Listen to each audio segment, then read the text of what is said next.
You may be strong, but what you don't understand is I have the spirit and will of my friends in my heart. I have the power.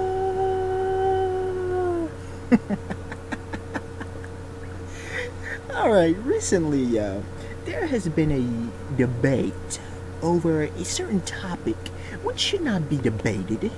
You know, if you are a well-rounded, if you understand anime and manga, you know, you should be knowing what this term means, you know.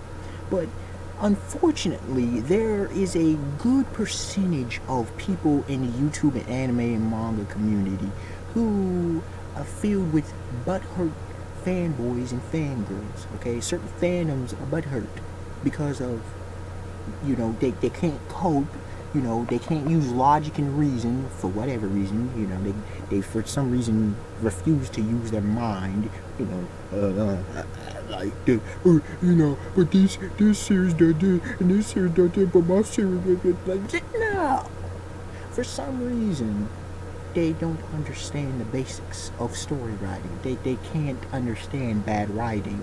They do what is called damage control. Now, I shall not go into what that term means in this video. Maybe I shall do that next time, you know, on another occasion. But anyways, I shall address this question, which hopefully you can read in the title. Hopefully you're illiterate. But, you know, I have to question whether certain people are illiterate, you know. If you don't know what that means, please go back to high school. Like, seriously. I have to question because, unfortunately, the way some people type, and I'm not talking about people from foreign language, I'm talking about people who are of English-speaking origins, okay? For some reason, they don't understand, sentence structure and how to fully gather what the thought of somebody else. So, what is the subject of this title? It is, what is a Nakama power-up? Okay?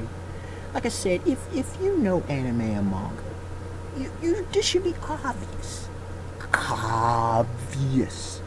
But since it is not obvious to a large percentage of people in these certain fandoms, which I shall not name at this particular moment, but y'all will understand who they be, who they are, I shall give a slight history lesson. Now, don't X off my video because you are, turn off your brain to some knowledge. I have to, unfortunately, at times, and fortunately, educate the people because I am, number one, a reviewer, I'm a literary critic, and I use keen observation. I keenly observe what goes on around me. Okay, a Nakama power. Before I actually address what that is and of itself, I must give, like I said, the historical context. A Nakama power-up is a derivative, meaning it derives, meaning it comes from the ancient and classic literary technique known as Deus Ex Machina, okay? And that is spelled DEUSEXMACHINA, for those who don't want to believe my words, okay? Even though I paid attention in English class. For those of you who question, go Wikipedia, Deus Ex Machina. Pretty much what a Deus Ex Machina is. Where Uber Hikari at? Where is Uber? Where is Uber? Bro, please come back from a hiatus. The people need you. The community needs you. I understand you grinding and doing your work. Go do your thing, my dog. Anyways, a Deus Ex Machina is pretty much where is an act of God, of gods, or fate itself intervening. I will repeat that for those who are hard of hearing. It is an act. Deus Ex Machina is an act of God, gods, or fate itself intervening. And usually it's intervening into the plot when the protagonist, or main protagonist as is most accustomed in this day and age, but the protagonist needs help the most. Like, he can't use his own strength, he needs assistance, blah blah blah. The odds are too stacked against him, it seems impossible.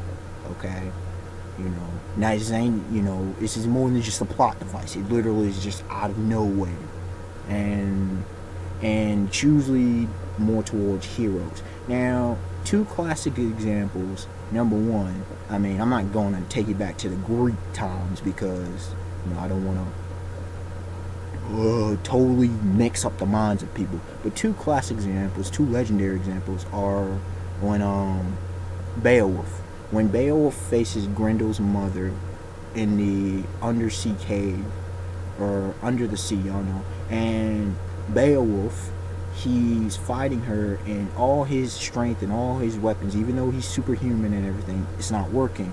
And fortunately, luckily, however you want to say it, a certain magical sword is in Grendel's mother's cave, and, you know, he's able to slay the monster.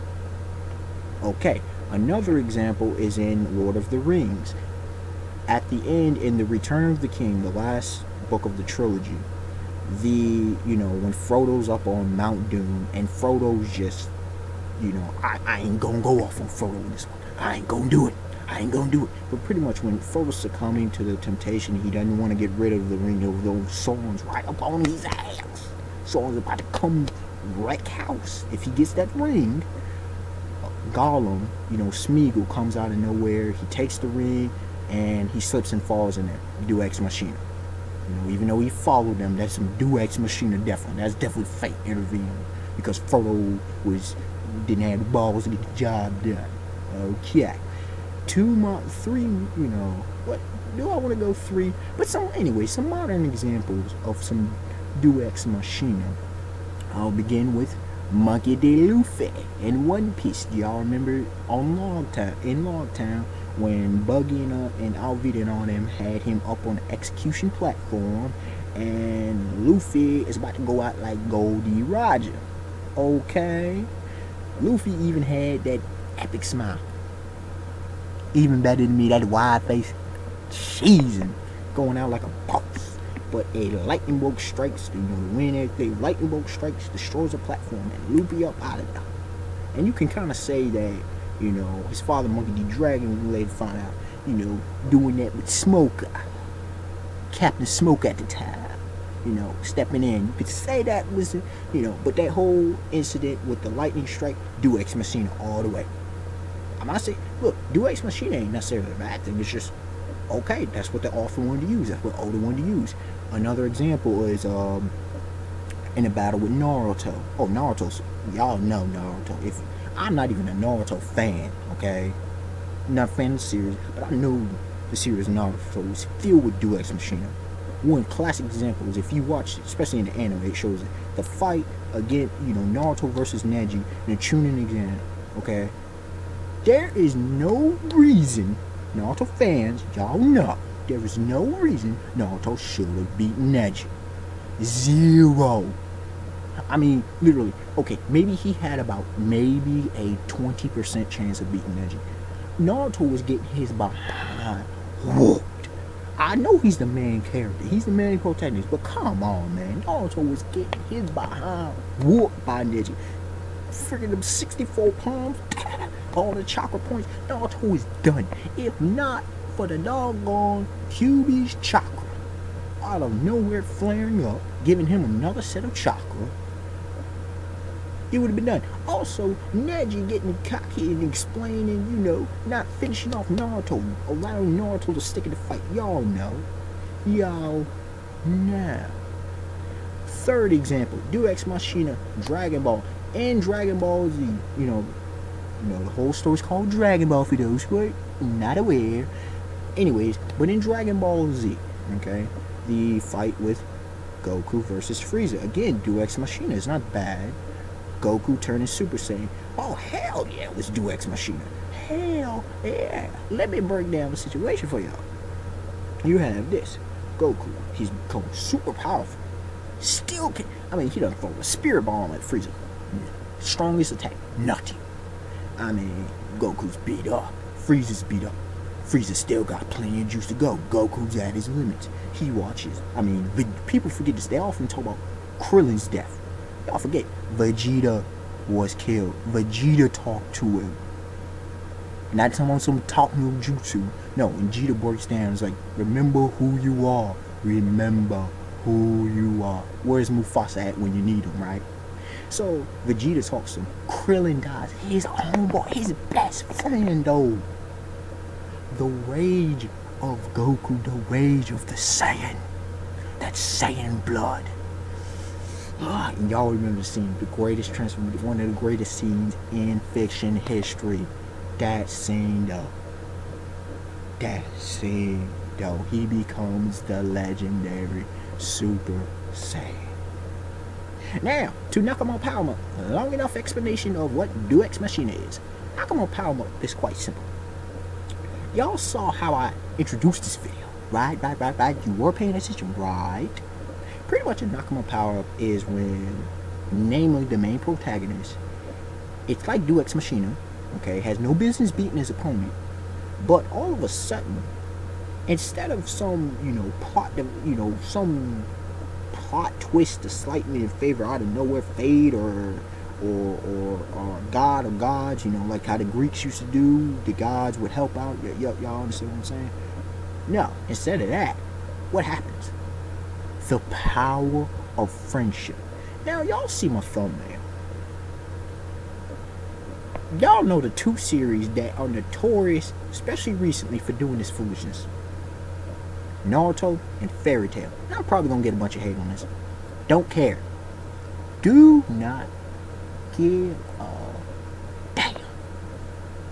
Naruto and Fairy Tail. Kishimoto, the king of bad writing, and Hiro Mashima, the king of fan service. Even though I will admit, apparently, Fairy Tail doing the same formula. They setting it up good at the beginning of an arc. We just wait till it falls out. But that's neither here nor there in this video. Nakama Power Up, y'all. Recent Naruto, I'm not a fan, but I keep up the series. And this so-called fourth Great Shinobi War, this fourth war, yeah. Neji's the only one that dies. That's of any importance. Come on, man. Neji.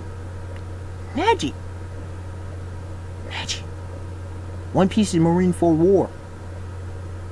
What happened? What happened in that war? We had Whitebeard and Ace. Edward. Whitebeard, Edward Newgate, and Portuguese the Ace, Firefist Ace. Magi, the Labyrinth of Magic. We had the Chancellor, Titus Reborn, Scheherazade dead. Then let's go. Toriko, Tamerade. The Ichiryu is alive for now, but he's questionable. Fourth grade Shinobi War. Neji.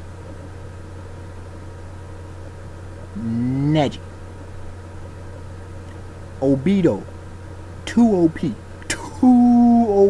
And he ain't even full Sage of Six Paths.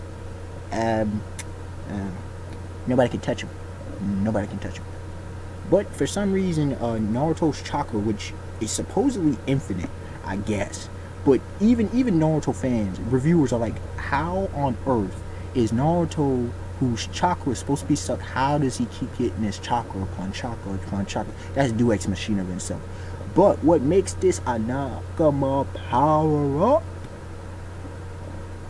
Not this last chapter, but the chapter before.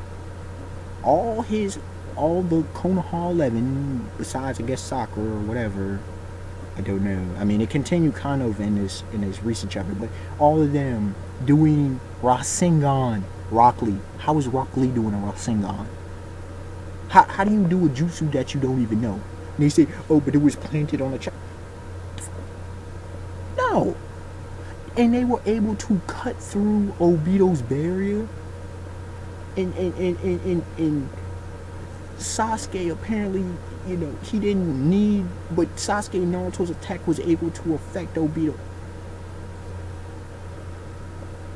Because the power of friendship was so mighty. Yes. And then, fairy tale. Do I have to give out the list of fairy tale? I'm not even gonna go there. Y'all know. Grand Magic Games, y'all know. Pretty much. No, I can't say. You know, I just say Grand Magic Games. I'm not even gonna go any farther than that. Grand Magic Games. How come for some reason Natsu never loses? Can somebody explain that to me? Natsu never loses. Natsu never loses. But the power of his friends, the power of the guild, is for the guild. Nakama power up. The power of friendship gives you unexplained power. No way kind of realistic. It's going to, and here's the thing about it. At least with Deus Ex Machina, it goes along with the plot. Nakama power-ups, it just totally, it negates all logic. And here's the thing I must say about this, and I will do another video on this. For some reason, people say, oh, it's fiction, it doesn't apply on logic. It doesn't apply necessarily to completely real-world logic. For example, One Piece doesn't always apply to real-world logic. But each universe has rules. Each universe thus sets on its own logic. Now, some manga and anime are more open-ended. For example, Toriko is quite open-ended at this point. Strike the Blood, quite open-ended. Kill la Kill, quite open-ended. One Piece, you know, it's been more established. But everyone, even Toriko, you know, if all of a sudden some guy just started zipping around and flying like a, you know, like they do in Dragon Ball, that'd be just illogical. They may fly, but they can't be zipping around and flying. No doing no Superman, okay? No doing no Green Lantern, okay? And Strike the Blood, you know. Nobody should be using a bunch of energy waves and nothing like no spiritual energy like that. You know, no Ki Blast. Because they set up, the story sets things up. Nakama Power defies all logic. Defies all logic. Rewrites the whole story. Exceptions just to help the individuals. And apparently in Fairy Tail is the worst because it extends well beyond just Natsu. Or Lucy, whoever is supposedly the protagonist in that. Nobody knows. Nobody knows. I think nobody cares. But I hope in this video, now this seemed to be longer than what wasn't expected, but that's what happens. I have to sometimes give the full scope of the situation. Like I said, if I could hate on this, I am the unexpected wonder, been there, done that, been doing this for a while now, and that's what happens. But I had to give it for the people. I had to tell the people what it is and what it ain't, and show a few examples. Alright, y'all, if you like the video, do that like button. You know, subscribe if you like my style. And normally videos ain't like this, but I decided I wanted to have a little fun on this. Comment, tell me what y'all think. Give y'all explanation of this so-called phenomenon known as the Nakama power-up. Alright, y'all. Peace. Have a beautiful day, beautiful night. I have